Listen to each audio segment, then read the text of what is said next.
Okay, sir, can I start? Okay, ma'am. Okay, thank you, sir. In this session of 10 days, National Program on Research Methodology, supported by WRC Mumbai and ICSSR Delhi, first of all, I take this privilege to welcome Dr. Rita Patil ma'am. It's a great feeling for me to introduce our speaker, Dr. Rita Patil ma'am, who is going to explore the talk on field survey and research. Field survey is basically conducted to collect the information about the chosen problem of your research area. For field survey, varied types of tools are required. These include field observations, data generated by interviewing people through questionnaires and interviews. Dr. Rita Patil is presently Associate Professor and Head, Department of Food and Nutrition. She is also working as a Vice Principal, Maniben Nanavati Women's College, Vileparle, West Mumbai. She is carrying 30 years of teaching experience. Ma'am is an author of a book. She has published more than 15 papers in national and international journals. She is working as a member and chairman on various professional bodies. Ma'am has delivered more than 30 talks in national and international events. With this brief introduction, I request Dr. Rita Patil ma'am to take over this session. Over to you, ma'am. Thank you very much. I will just share my screen and I will start my today's. Can you please allow me to share the screen? Yes, ma'am. You can share, ma'am.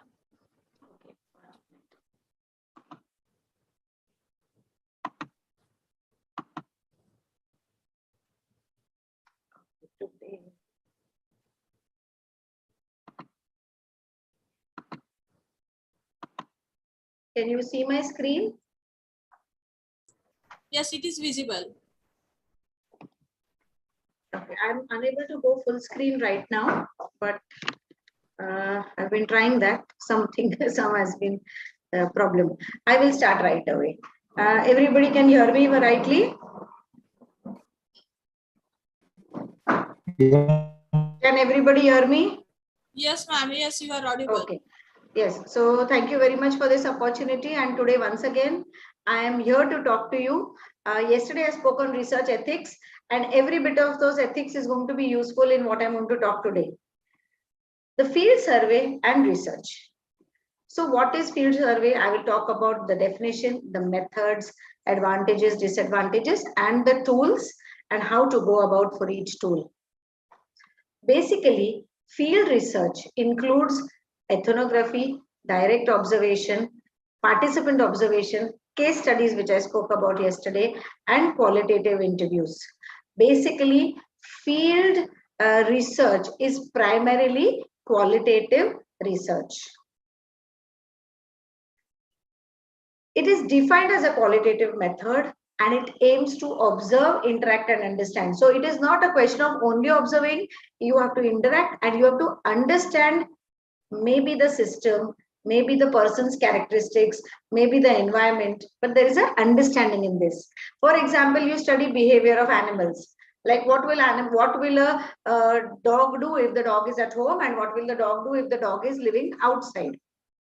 Similarly, interviews are conducted and observations are done either closely or distantly to understand the research problems which you may have defined. And therefore, field research is something which is a very vast topic.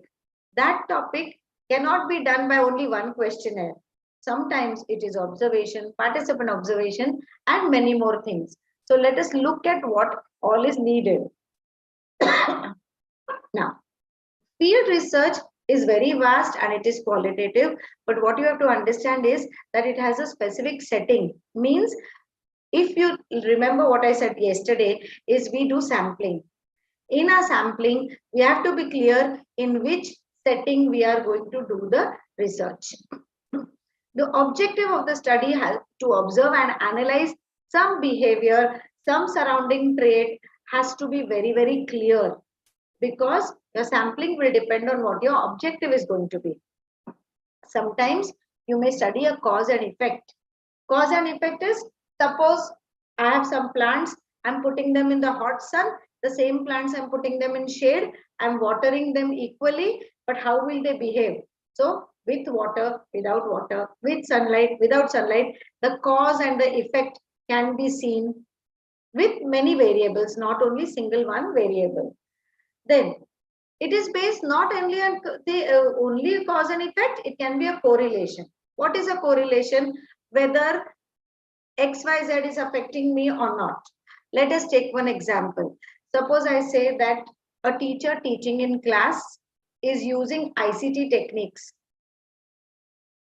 ICT techniques, are they correlated with better learning? That is one, which is a correlation. It's not a cause and effect. It's a correlation. Not using ICT or using ICT and the performance of students. So it can be a correlation as well. In field research, because it is a qualitative research, the sample size is small. But also the sample size can be a problem when you are talking of certain types of research which require large numbers. So yesterday we spoke about social science research, where we say we take a small sample and we generalize it to public. But sometimes this will not be able to generalize. And so we have to remember that field surveys, though they are on small sample sizes, certain research problems which require large data, we cannot use field research.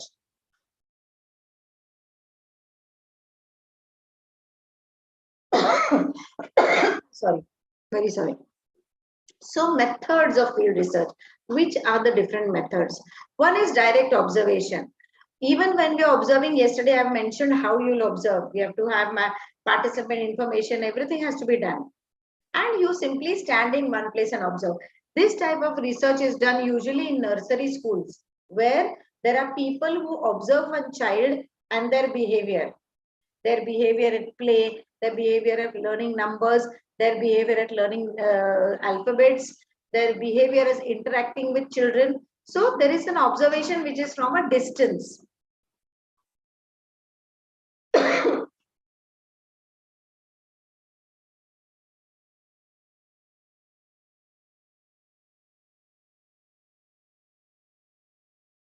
Very sorry for this. Yes, and the outcome of the situation is not interfered. Means the person is observing from a distance and just noting down. That person doesn't interfere in that observation. It is very largely advantageous because people behave naturally in their natural surroundings. So on people, on situations, on surroundings, you can get data which is genuine good data. And also, this is ideal in a public setting. If I'm in a group of, if I'm observing a class of, say, 100 people, I can simply be on one bench and observe. But if I'm in private in 5 people, I will not be able to observe, because they will know, they will get conscious that they are going to be observing. Then, participant observation. Now, how is this different? This is observation again. But participant observation means the person sits with the participants, always be with the participants, and participates in the activities and continues to observe. For example, I'm in my staff room and I'm participating in some meeting, but also noting down what is the reaction of people to certain discussions in the meeting. I'm a participant observer. Sometimes you might be a participant observer by going and sitting in a class. In schools, this is usually done. What do? Some teachers are teaching and maybe the performance of children is not very right. Somebody will sit in the class and see, is she teaching properly or not? Or is it the reason that she's missing to catch the attention of children? So participant observation means you're going to sit and participate with the participants and you're going to observe. Here also usually the settings are supposed to be natural as much as possible, but a participant is a researcher is allowed to get involved in the discussions or is also allowed to steer the discussions in a certain manner. Also, if you are a participant, you are able to make your respondents at ease and comfortable, because when they get conscious, they may not give you the true thoughts or the true responses that would have been possible. So unobtrusive means it doesn't distract the research purpose, but it can be measured also.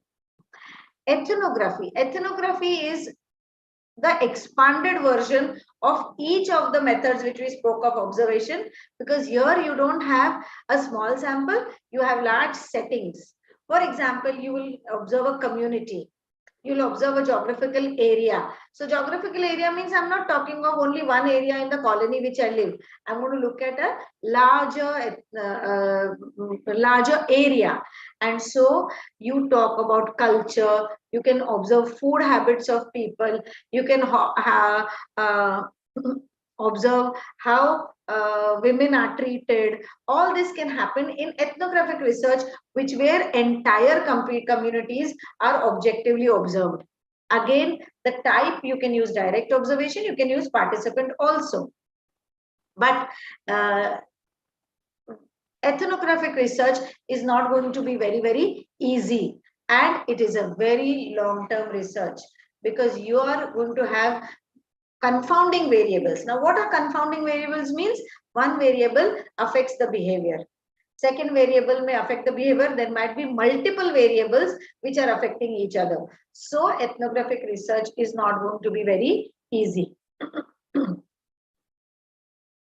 Qualitative interviews, the closest possible or the simplest thing that is possible in field research today are interviews and surveys, okay? But qualitative interviews are close-ended questions, in the sense you are asking the subjects questions, but they are close-ended. You don't give it as an open end to them completely. Informal, semi-structured, standardized, or all a mix. I'll give you an example. You can ask in your community, are women educated? Now, this is a close-ended question and it's an open-ended question both ways, but it doesn't have an ending saying explain. When you say describe how much educated the women in your community are, that is an open-ended question because you're opening it for answer. Then this type of interview gives you large amount of data, and here correlational data is possible. Case study, I've spoken yesterday a lot on it. It's an in-depth analysis, looks difficult, but it is simple if it is followed. And this involves a deep study of smaller sample. And of course, like I said yesterday, you have everything about it. You collect the data, you apply a method, you see the criteria, you draw a conclusion. Everything is done with one case study. The steps in conducting field research. Okay, now field research is something which I said is qualitative research, and it is not possible to be conducted by one person. Many a times research projects are there where there is a big team, and each team has got some, each one has got some assigned work to do. How do you build a right team? How do you take the right people for field research? This is important because having the correct team is extremely important for any type of research. But in field research, because it is qualitative, you know that the perceptions of the person are going to be important. So select a team, train the team, and assign specific tasks.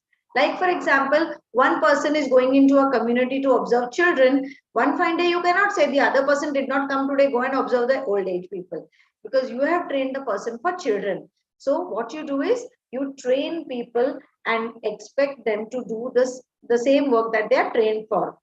Also, there should be a mentor or a guide who is guiding and solving problems which might come across to the team. I've said yesterday also that there has to be a mentor. Why? Because in field research, many questions will come up which a person has to be aware of, or the person has to be taught how to deal with it. Like you build a team, you need to recruit people for the study. Sampling. The success of any field research is in having the right sample which to be studied.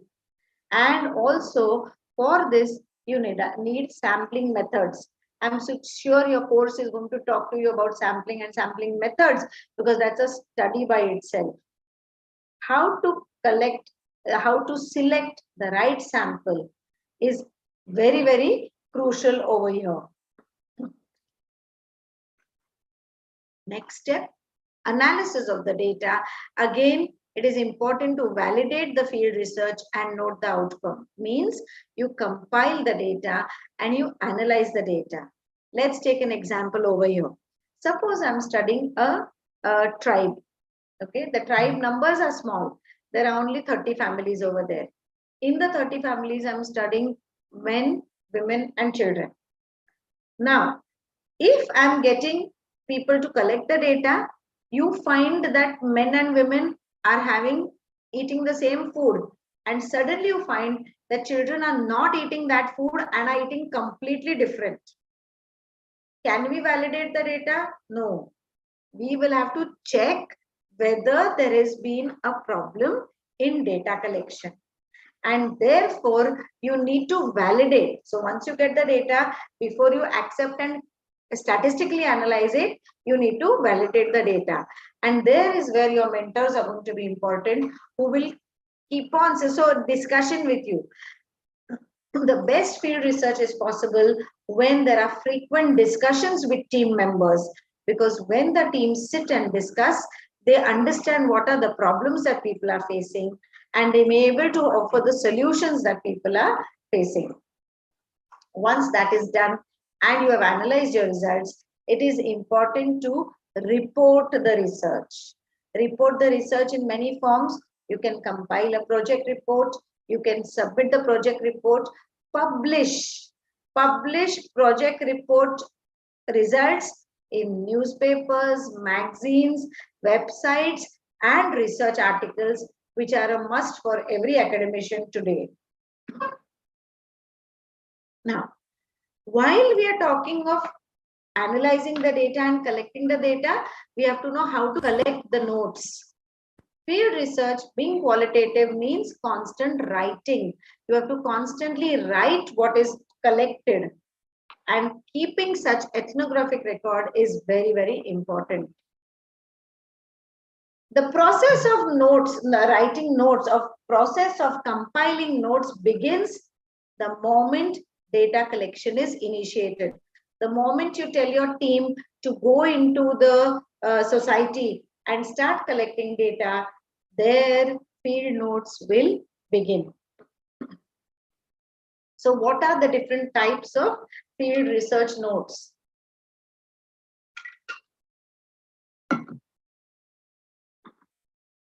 Job notes. Job notes are brief, means you just write points when the person is in the study.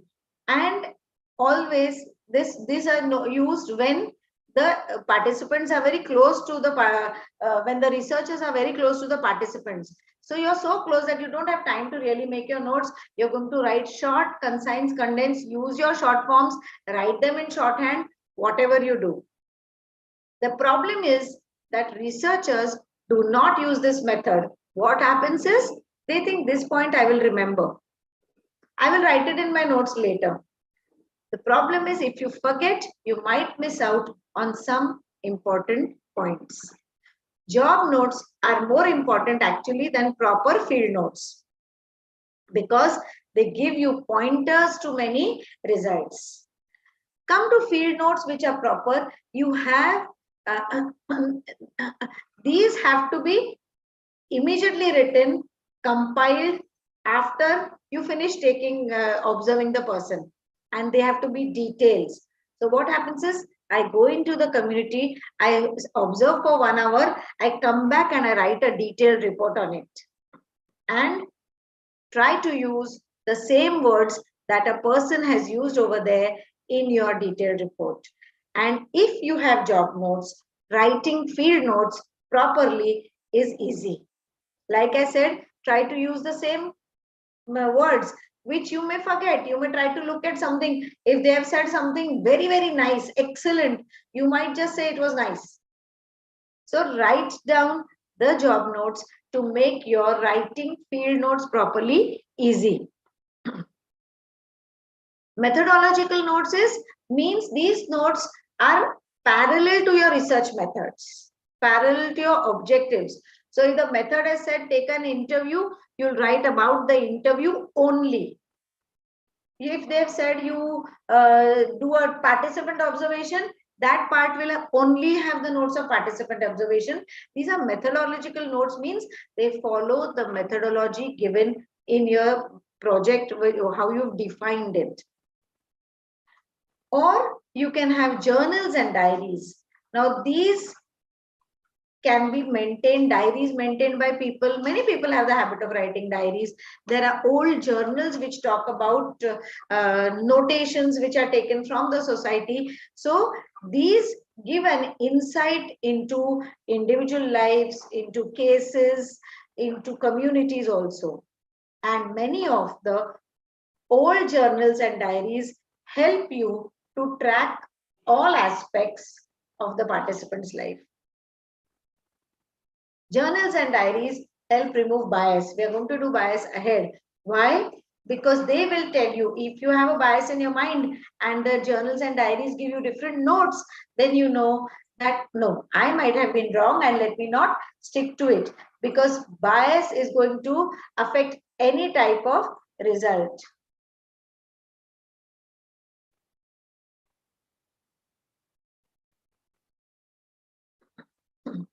Now, what are the advantages? We have said it before. Let us look at it again.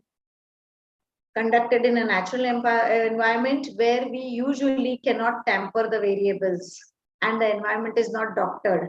You don't tell people, I'm going to do an observation on you, and instead of sitting in the hot sun, let's sit in an AC. Correct? Because that is tampering with a variable. So you're going to do it in the field. Study is conducted where people are comfortable and can be conducted on related ancillary topics, means related topics. You're studying education, but related to education, you may study the income levels also. You may understand the facilities available to them. Sometimes those might be coming out very remarkably. And extremely deeper understanding is available in field research. If field research is conducted properly, it is extensive, thorough, and accurate. Like we have advantages, we also have disadvantages. Expensive. Why? Because probably you need to spend on travel, you need to spend on give all the people in the team some money for their expenses. It is time consuming, because no field research, even if you say I'm conducting a survey method or an interview method, no field research is going to be very easily done. It's extremely time consuming. Of course, qualitative research anyway takes more time. Quantitative can be done in a stipulated time. Qualitative can take much more months or years. And it is difficult for a researcher to distance from bias. The bias will come because it's a human mind which is going to be a researcher. It is not a quantity which is being measured. And so that bias might be difficult. The notes have to be precise. If the notes are not precise, then it's very difficult to follow and get a proper result or a proper understanding of what you're studying. And it is impossible to control external variables. Again, example, suppose I'm going to study something in crops, and that time there is going to be either a drought or there are floods, and it is destroy the crops. I have no control over it. It is an external variable which is controlling it, and that alters the nature of the research, or that will alter the path of your research. You may have to delay it, or you may have to change a setting and go to another place. If you go to another place, then everything differs, the whole environment will change. So a lot of such small things are disadvantages.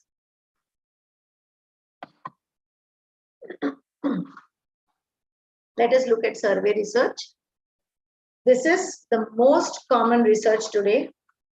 Everybody does a survey, from a student to a teacher to a research student to a PhD student. No research also, somebody is filling a survey for some information. Wherever you need information, you will do, and a survey is one of the simplest ones. Why? Because we make a survey form, we make a survey questionnaire, which is a standardized protocol. And today, this is the most popular method for quantitative method research in social sciences, but also qualitative. How does it differ? In quantitative, you have different type of questions. In qualitative, you have different type of questions. It is best suited for most studies where individual people are part of the unit. Then groups or organization of pairs are also be able to study. Like, you can say, study a teacher student, you can study seller buyer, you can study a boss and subordinate, you can study a restaurant and the customer. So there are many pairs which can be studied, and they use one unit. Your unit can be 2 people, unit can be 1 people, and that's how a survey will be conducted. So excellent for measuring a variety of unobservable data.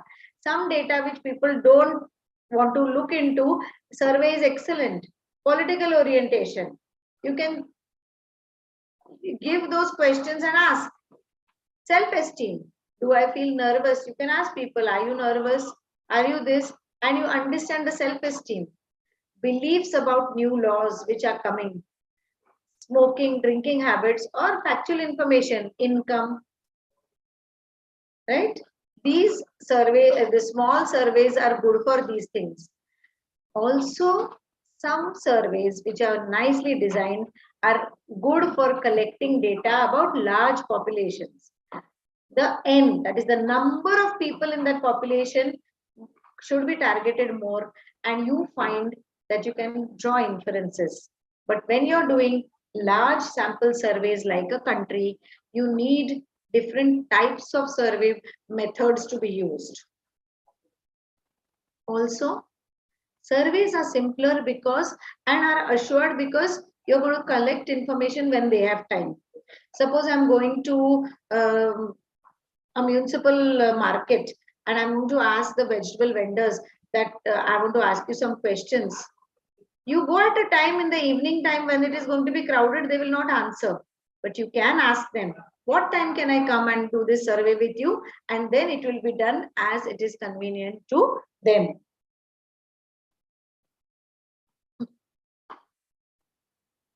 Yes. Now, interviews are good.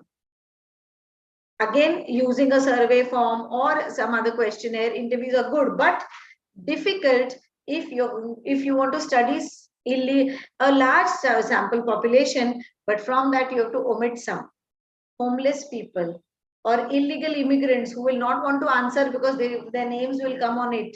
So those will be difficult. And as this is more economical in the researcher's time rather than case research or experimental research, because large numbers can be done in a survey. Also, disadvantages, like everywhere, here there may be non-response biases. We are coming to those later, or other biases which are there. I'm going to talk about it later. But survey research, always comes with those disadvantages. Now look at this. Questionnaires, they can be postal, group administered, or online. Today, in the pandemic, Google Forms are the easiest questionnaire given to people. These are the instruments that are completed by writing. Interviews may be personal, may be telephonic, or focus group.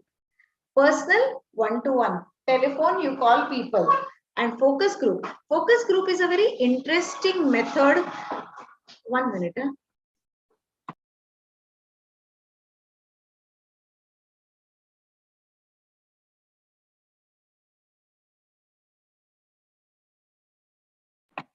Sorry, please, sorry about this.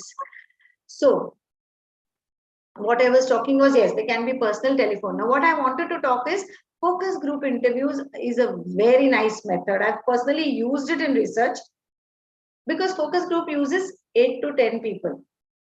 And those interviews will tell you whether a certain area of research is going to be proper to continue on a larger extent or not. And people in qualitative research have stuck to case studies, but use focus group interviews and you'll start enjoying them because you can collect large number of data with smaller groups. So what happens is you take, suppose I'm studying 15-year-old children, and in that school there are 300 15-year-old children. How will I do it? What I can do is I can take 10 children, ask the same questions and collect the data.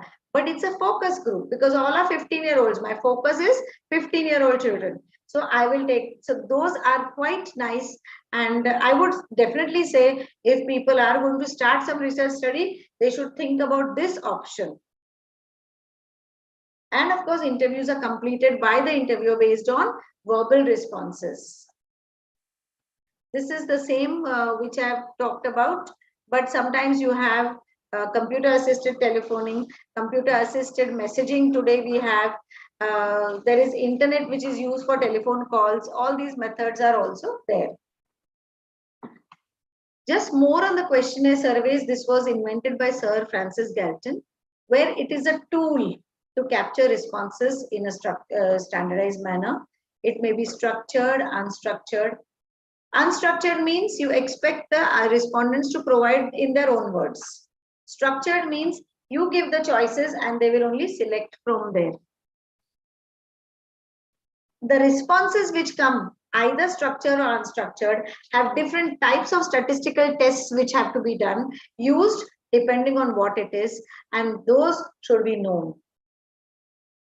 And surveys, if you're giving the survey form in somebody's hand, are useless if you're giving it to illiterate people, or you're giving it to children who may not understand all the words in it, or if you're giving it to children who are not having the patience for it. Similarly, today's online surveys are useless. Everybody will have a smartphone, but people may not be comfortable to proceed by filling a form over there. So this method has its disadvantages. Different types, postal surveys, okay, self-administered. You send a post, we send them by post. They can be inexpensive, but because you're using postal system, you can send it in minimal money. But problem is that the responses are very low. Hardly 20% responses come back. This is one of the very old methods of survey which was used, and today I doubt people are using it because people do not respond. You have to keep sending them reminders and you may not still get the answers. Then group questionnaires, where participants are made to sit together and they are asked to complete, but they are not allowed to interact with anybody. And if they are not understanding a question, they can come and ask the researcher, what does this mean? Here, you're assured of responses. And it is quite convenient to do so. Online or web survey, administered over internet, Google Forms, through emails. You can send a Google form. Why email? Today, WhatsApp. On WhatsApp, you can send as many forms as you want. Again, cost nothing. results are recorded, and Google Form even give you certain, graphs and figures, can be easily modified if need be, but not very reliable. Of course, maybe because I am a researcher of the old school thought, where I do not trust the responses given to me unless I know they have been genuinely given. I will say that this is not very reliable. One example, I might give a survey form to housewives.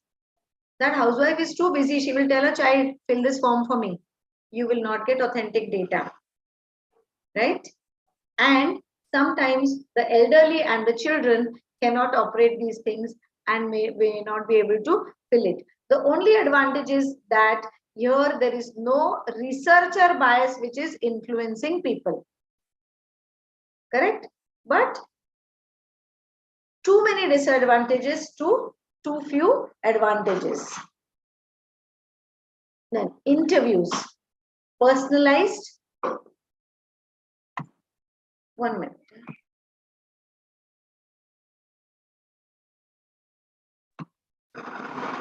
Extremely sorry, they wanted the room for something, and so I'm trying to avoid it for some more time. Yes, so personalized data collection method, you need training. You cannot give your interview schedule to your children, students, and say, "Arey, department research hai, jaake sabko question puch ke aao." You cannot do those interviews. They have to be trained how to ask the questions, how to take the responses, how to lead the questions. All has to be told, and that is the reason interviews are time consuming. And they have to know how to observe. They might, if your untrained people are going to use questionnaires, they may write a response which is actually supposed to be written. They may write something else. There are face-to-face interviews. Again, I'm coming back to focus group interviews. So face-to-face interviews, one-to-one, therefore time consuming, because you need to cover, if your sample size is going to be 100, you're going to take 100 interviews. But if I'm using a focus group, I can only do 10 responses, 10 interviews, because there are 10 respondents in each group. So you have to understand that there are certain techniques which today are not so feasible, and some other newer techniques which we probably need to learn. Because focus group is said to be a variation of the personal interview.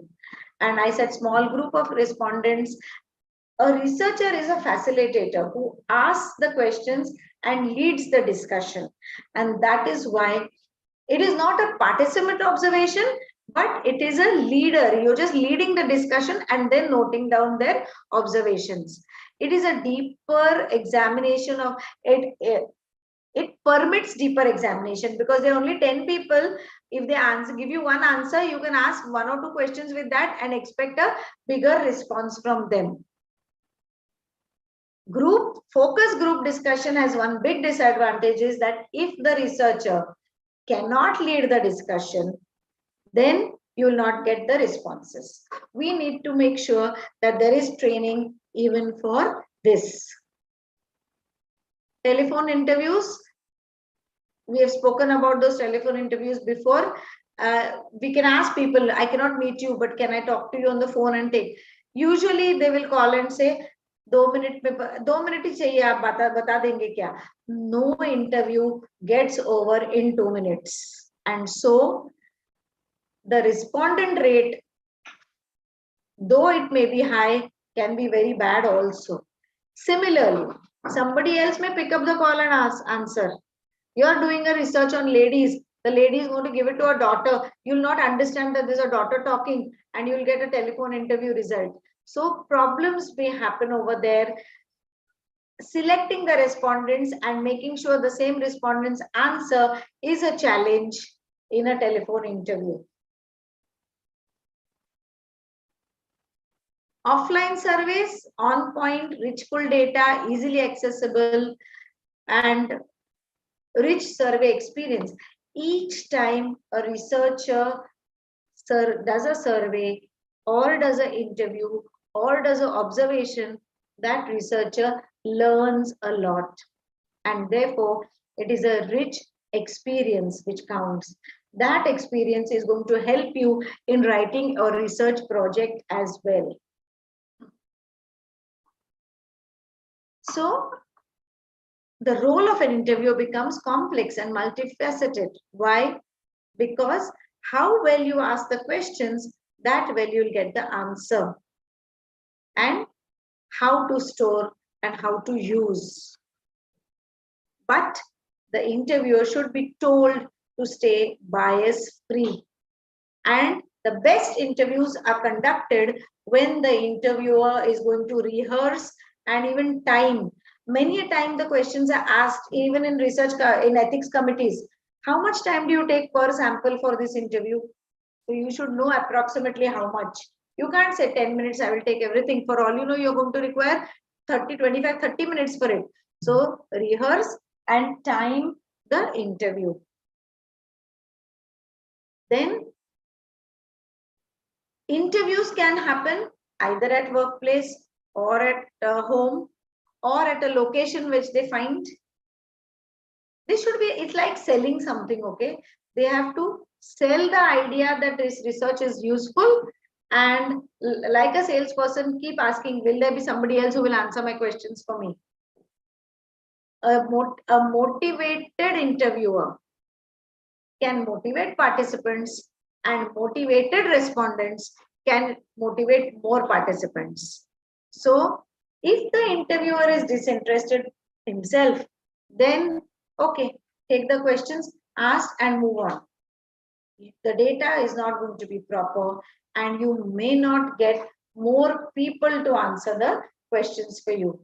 Also, interviewers need to be totally attentive. You cannot have your WhatsApp messages and your phone calls going on while you're conducting an interview. The responses are in the survey questions which we have said structured and unstructured. We take the responses in a certain form. How are the responses? A dichotomous response where you select yes or no, true or false, agree, disagree. So do you think the death penalty is justified under certain circumstances? Yes or no? Now, every time this question may not be right, because you can't say yes and you cannot say no. You may say, but it depends on, correct? So a dichotomous response needs a question which is specific, which you can answer yes or no. A nominal response where more than two options are given. So what is your employment industry? Is it manufacturing? It is consumer service? Is it education? Is it retail? It is tourism? Any other? Means many options are given. If the person doesn't fit anywhere, he will click any other. This is another way of taking a response. Ordinal response. Ordinal response is you have ranked it. SSC, HSC, degree, PG, PhD.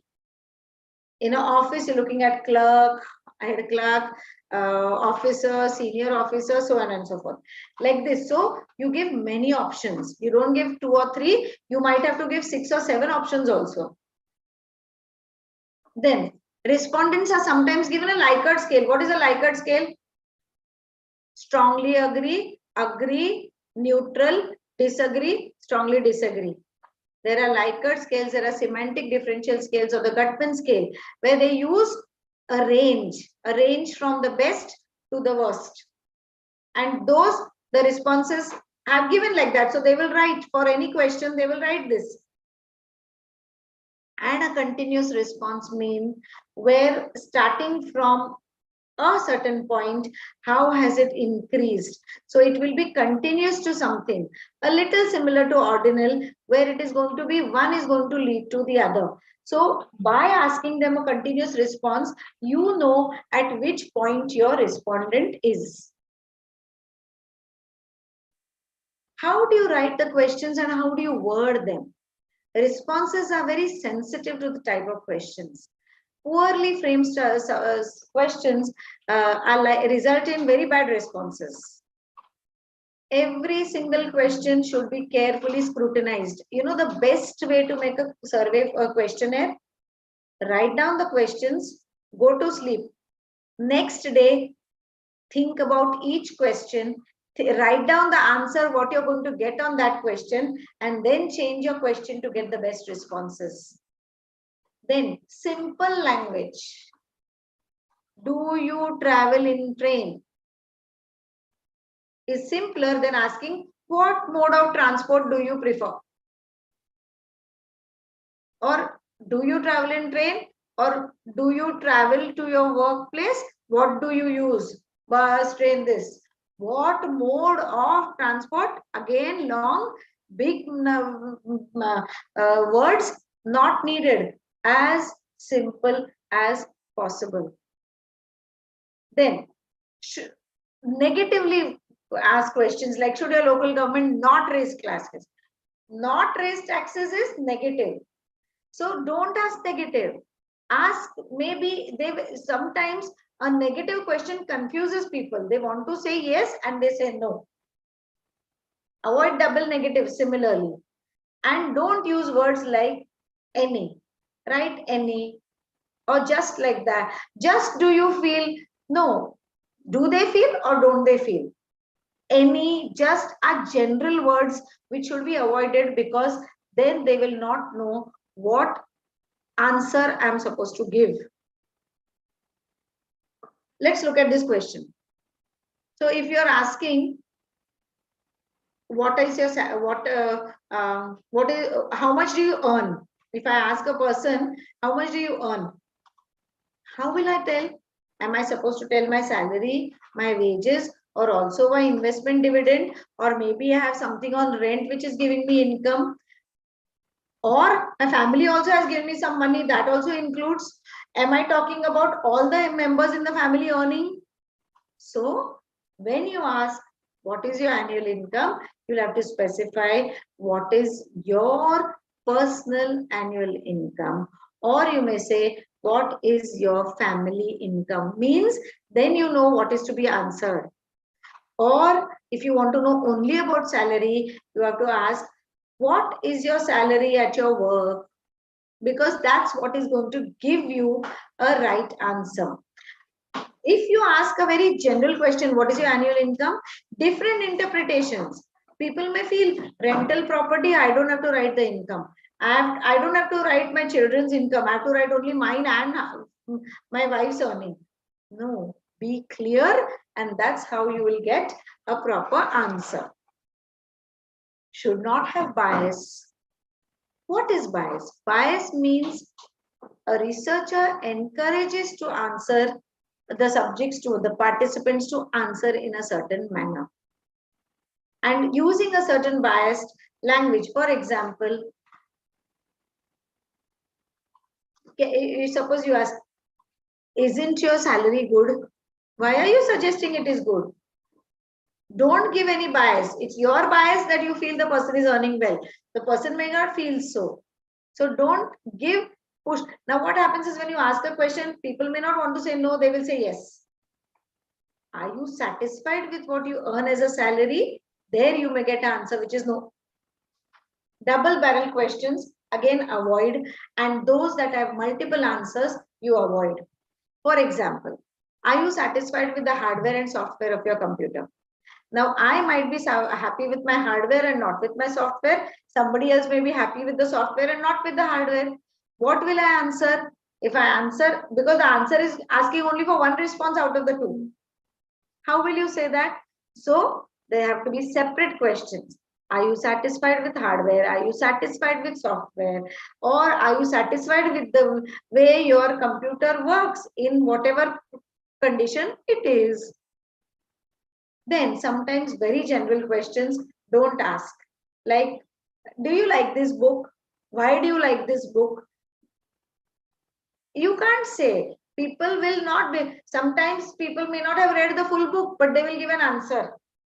So you can start by saying, do you know this book? Have you read it? And then ask. By just asking, you assume they've read it. They may not have read it. They may not have completed it also. Then, will you recommend the book to others? Is a specific question.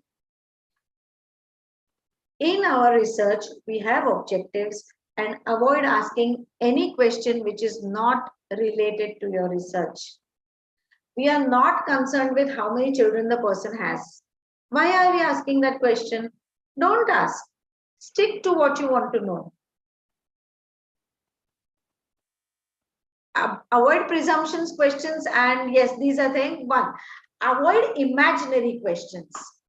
Suppose you win a lottery, what will you do? Now, if somebody asks me the question, I will first need to think, because I have never imagined that I will get a lottery. So don't ask imaginary questions. Can you ask, suppose it is going to be floods next year, what will you do with your crop? The person will say, I'm not going to think about it. I'm only praying that everything goes well. So don't give imaginary questions. Then don't assume that everybody has the correct answers. Okay. For example, you're asking a father, in 5th standard, your son got how many marks? Mothers may be knowing it, fathers will not know it. So ask questions to people who are likely to know the answers. Can you ask a grandfather that you have 10 grandchildren, how, in which standard each one there is? They may not remember also.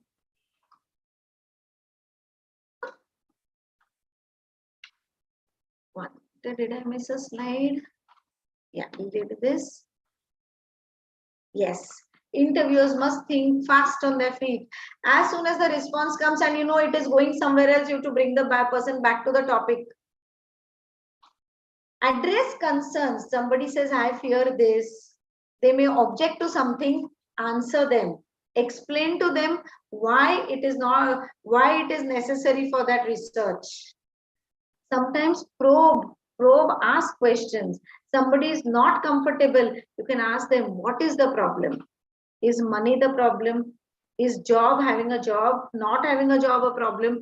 Somewhere you need to probe very gently without upsetting the person.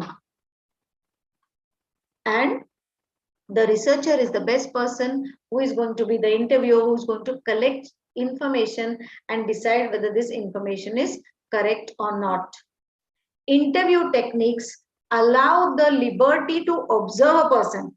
So the observation technique can also come into it, and therefore extra notations can be done. Whether the person was comfortable in that setting or not, was the person conscious of something because of which they were not answering, all that can be done. Now let's talk something about biases. There are 5 biases, okay? There will be non-response bias, sampling bias, socially desirable bias, recall bias, and common method bias. Survey research known for low response rates because of non-response bias. Some people suspect your survey and they will say no. So in a group of, let us say, you go to 10 different colleges in the city, and the principals take the survey form, they allow the person to conduct the survey, but the staff is not ready for it. Non-response bias is a chance, because they will not motivate the children to write, or they may themselves not want to give any answers. So non-response bias is a problem. Reminders will have to be sent, but again, a low rate will affect the results. One important part, somebody who is dissatisfied is immediately going to jump to give answers.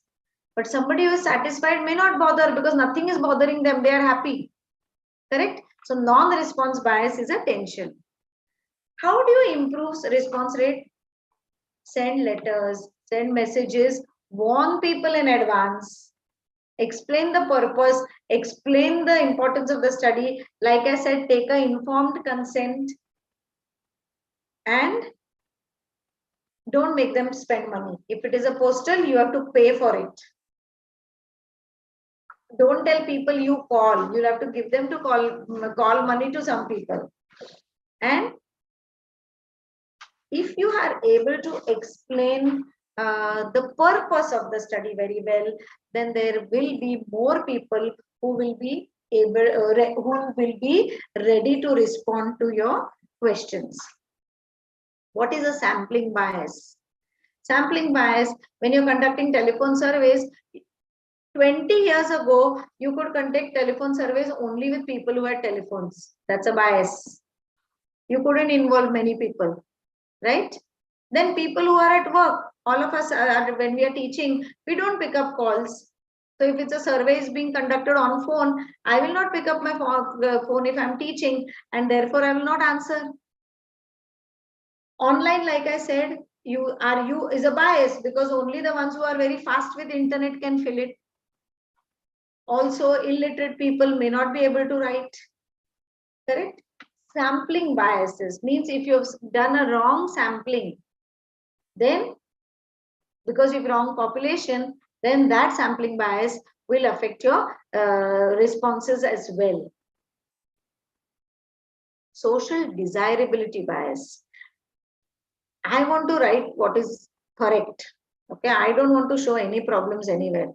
Suppose a person is asking a psychology scale. Are you happy? They will not say no, they will say yes. Are you depressed? No, I'm all fine. So, social desirability to show my income may be only 20,000. But if people ask me in which income category I may belong, I might take the higher income category. Why? Because I want people to think that I'm earning more. So what happens with social desirability is that the responses that you obtain may not be the true responses. They avoid the truth.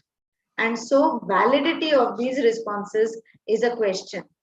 Social desirability bias can be reduced or reduced by asking specific questions and probing gently. If you ask XYZ yes or no, it may not give you the right answer. But the same X, Y, Z, if you ask one question for X, X for one for Y, one for Z, and then ask another question for all three, might give you a better result. So social desirability bias is something which affects every time. Recall bias. We depend on people's memory. If I am conducting a research on what 10 years happened, I may not remember exactly what happened. So old events may not be reported properly, and because of memory, people cannot remember that. And therefore, the best way to ask people is ask to describe events. When you ask people to talk, when you ask people to take stories, you will be able to get some data out of it. And of course, anchor the bias. I mean, lead questions, lead discussions. The interviewer can push these discussions and therefore can avoid recall bias.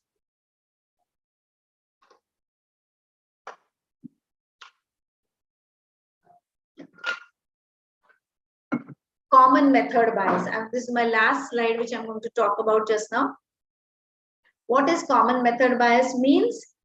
The dependent and independent variables are measured at the same time.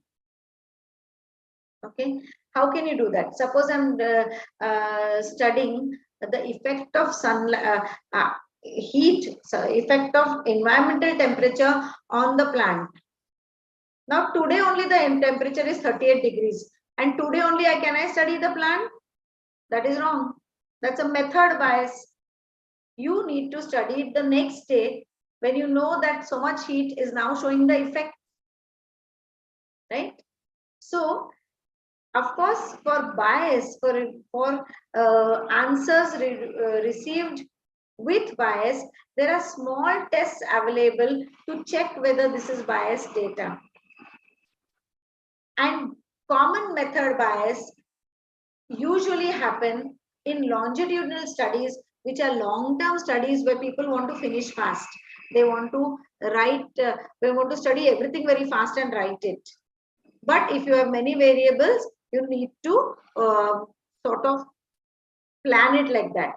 One more example of common method is I have taught the subject and I'm taking a quiz. And I'm seeing in my class of 50 people, how many are getting all right.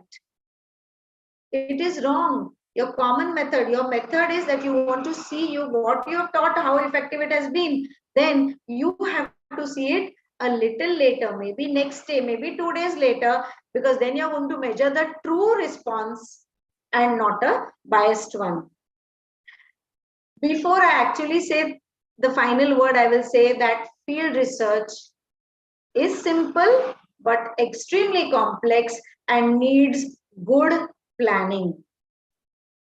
Anybody who is going to do research, anybody who is going to do their PhD has to combine many different types to make a solid research plan. Thank you very much. Thank you, ma'am. Thank you for your nice lecture. I request all the participants, suppose you have any question, you can ask to the ma'am. Yes, you can.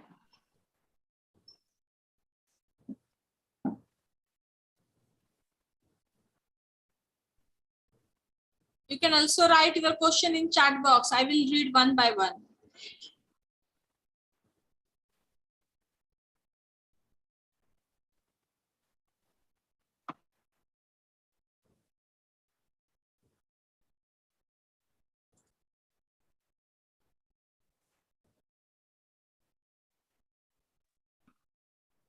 Yes, dear participants.